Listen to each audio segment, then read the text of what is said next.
Баршаңызға сәлем достар, менің каналыма қош келдіңіздер. Бүгін мен сіздермен мынау табиғи аш қымыздың көмегімен асқазанымызға ешқандай да зиян келтірмейтін пайдалы түріктің смит нанын жасап көрсететін боламын. Яғни бұл керемет рецепті алу үшін менімен бірге видеоны соңына дейін тамашалап, рецепті менімен бірге жасасаңыздар болады. Ал енді мен көп сөзбай бастайын. Ең алдымен бізге осы дайын апарамыз қажет болады. Мына менде табиғи закваска, қараңыздар, менде уже бактериялары тірі, бұл менде зрелый закваска көтеріліп тұр. Нан пісіруге дайын деген сөз. Бұдан мен қазір 150 грамм закваска алатын боламын. Егер де сіздерде қыс мезгілі үй салқын болатын болса, 200 грамм закваска алсаңыздар да болады. Себебі бізде бұл заквасканың адам ағзасына ешқандай да зияны жоқ. Мінекей достар, мен мына жерде 150 граммдай закваска алатын боламын. Неғұрлым заквасканы көп салсаңыздар, нандарыңыз тез ашитын болады, ол плюс.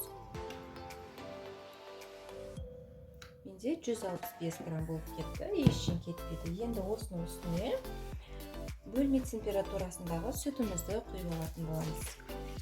200 грамм сүт салдым мен мына жерде. Осының үстіне бір жұмыртқамызды бөліп салып алатын боламыз. Бір жұмыртқамыз және де тұзымызды, қантымызды салатын боламыз. 4 грамм тұз салып алатын боламыз. Мен сіздерге толық қанша құрам керегін астына жазып кететін боламын. 4 грамм тұз салдық. Енді осының үстіне 15 грамм қант салатын боламыз.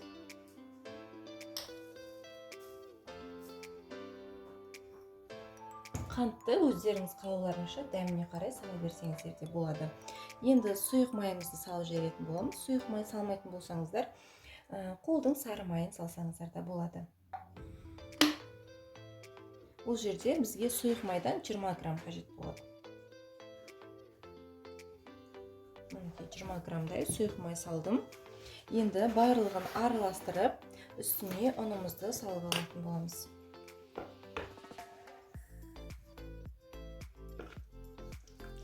Зрелый закваска деген қандар осындай болады.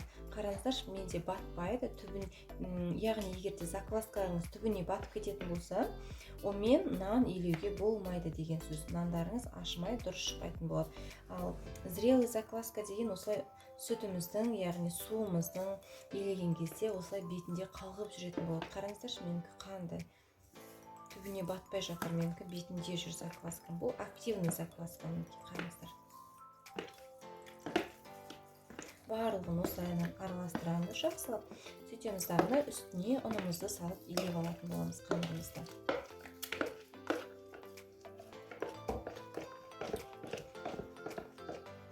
Мен осылай кішкене араластырдым. Енді үстіне 400 немесе 450 граммдай ұн салатын боламыз.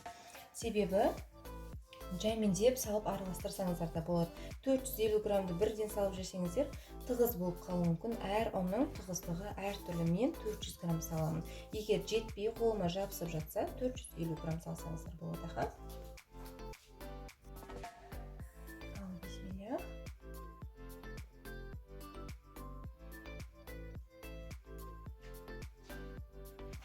Мінекей достар, мен 370 граммдай ұн салдым қасына жерде. Енді осыны илеймін. Егерде қатты қолыма жабысып жатса, үстіне тағы да ұн салатын боламын. Себебі әр ұнның тығыздығы әртүрлі. Біресе бір ұнда қою болып тығыз болып кетеді, бір ұнда сұйық болып кетеді. Өздеріңіз қалауларыңызша осылайынан жаймендеп үстінен сала отырып қамырымызды илейтін боламыз.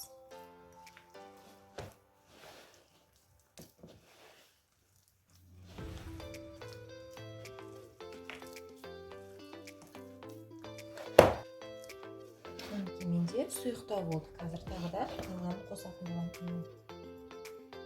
50 граммдай салып жіберемін үстіне. Қатты болмау керек қамырымыз. Және де қатты сұйықта болмау керек. Орташа есеппен қолға жабыспайтындай қамыр илеуіміз керек.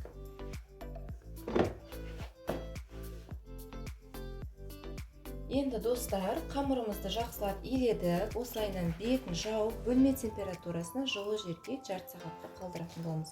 Жарты сағаттан кейін қамырымызды қайыратын боламыз.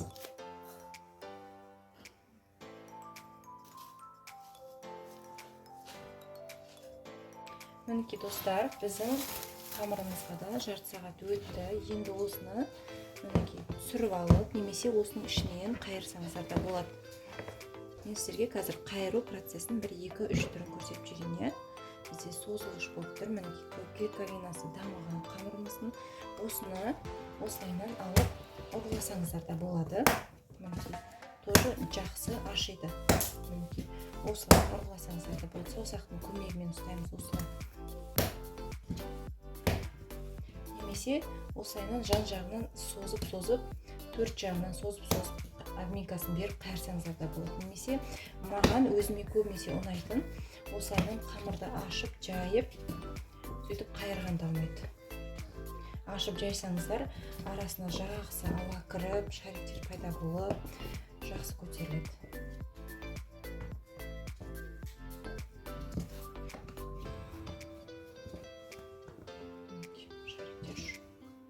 Ұрлау процесінде де жақсы жүреді.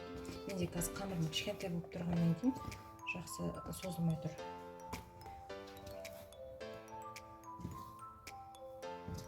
Осылайынан қайырып қойсаңыздар да болады. Немесе өздеріңізге ыңғайлы бұрынғы әдістеріңізбен нанды қайырып жүрсіздер ғой, солайынан да қайырып қойсаңыздар болады. Енді осыны 50 минутқа ашу процесіне қоятын боламыз. Бетін жауып, жолап қойып қоямыз. 50 минут тұрсын енді осы қамырымыз. Мінекей достар, 1-50 минуттан кейін біздің қамырымыз кішкене көтерілді. Енді осыны ыдысымыздан түсіреміз. Сөйтеміз дағыны бірнеше бөліктерге бөліп алатын боламыз.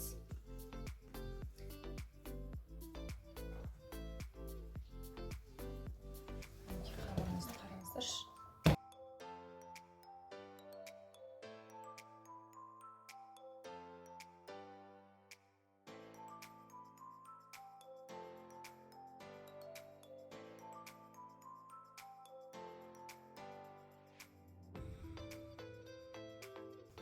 Бізде дәу смит нандар шайнап тұр мына жерде. Барлығын теңдетіп бөліп алыңыздар. Енді осы бөлінген бөліктерімізді қолымыздың көмегімен осылай жіңішкертіп аламыз. Қолдарыңызды майлап алсаңыздар болады, немесе сулап жіңішкертсеңіздер болады, немесе мен секілді ұн сеуіп жіңішкертіп алсаңыздар болады, достар.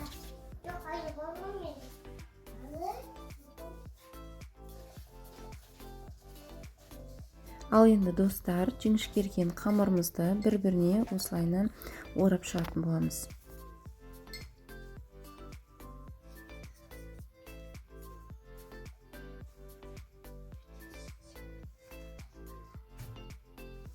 Енді оралған қамырымыздың екі шетін алып келіп бір-біріне бекітіп қоятын боламыз. Осылайынан шығып кетпейтіндей жақсылап жабыстырыңыздар.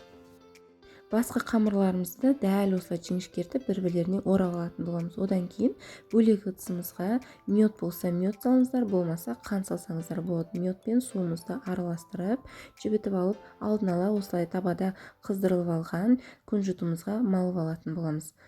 Ал күнжутымызды алдын ала сковородкамызда астын жай басып, отқа қойып, араластырып тұрып, осылайынан күйдіріп алатын боламыз. Дайын қамырымыздың барлығын бірінші медті суымызға, одан кейін осындай күнжутымызға жақсылап тұрып, барлық жеріне күнжут тиетіндей малып алатын боламыз. Мінекей достар, менде осындай 5 бөлік шықты, үлкен. Енді осыны 1-2 сағатқа бөлме температурасына көтерілгенше қойып қоятын боламыз. Мінекей достар, біздің смит нандарымызда көтерілді, қараңыздар. Енді осылардың араларын тағы да кішкене ашып жүрсеңіздер болады. Үлкейтіп осылайынан сөйтіп қызып тұрған газымызға 180 градусқа піскенше, қызарып піскенше, яғни пісіріп алатын боламыз. 35 минуттай, 40 минуттай болуы мүмкін, әркімнің пешінің қызуына байланысты. Мінекей достар, біздің мынау түріктің смит нандары өте дайын болды. Мінекей қараңыздар, жақсы көтеріліп шықты. сіздерде міндетті түрде үй жағдайында дайындап жесеңіздер болады. Және де ханымдар, бір айта кететін жайт, егер де сіздерде үйлеріңізде табиғи ашытқы болмай жатса, мен сіздерге осындай табиғи ашытқыны барлық қалаға жібере аламын. Яғни доставка барлық қалаға менде бар. Бұл сухой табиғи ашытқыны сіздер барлық нандарыңызды пайдаланып жей алатын боласыздар. Және де осы бір құтысын алғаннан кейін бұны 10 еселеп көбейтіп жылдар бойына сақтай алатын боласыздар. Егер заказ берем десеңіздер, барлық қалаға доставка бар. Мен сіздерге астына өзімнің телефон номерімді қалдырамын, соған звондап заказ беріп өз қалаларыңызға алдырсаңыздар болады.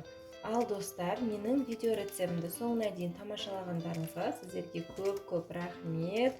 Мен сіздермен енді келесі кездескенше осындай керемет рецепттермен қоштасамын. Сау болыңыздар. Егер де достар табиғи ашытқыдан жасалған нандарды менің каналымнан күтетін болсаңыздар, міндетті түрде маған жазылып, астына пікірлеріңізді қалдырып кетіңіздер.